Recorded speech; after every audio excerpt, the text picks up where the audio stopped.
Lab 14, assessment 1. Ito dapat conveyor to, pero di na ako nakagawa. Ayan lang. So, meron diyang, 1, 2, 3, 4, 5. 5 conveyor. Tapos meron niyang 6 na sensor. Yung pang-6 na sensor, yan yung magbibilang. So, dadaan yan sa unang conveyor.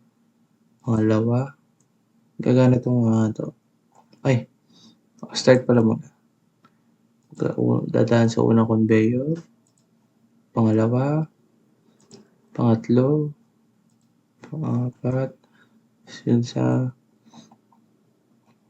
pupunta na sa IR6. Masisense na yan. So, magbibilang na yan. Wari, nakasampu na.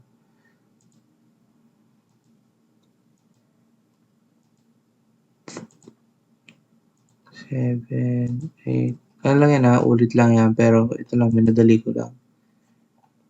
Meron na siyang 10. So, magbibilang uli siya ng 10 pa uli. Ganun lang, cycle lang.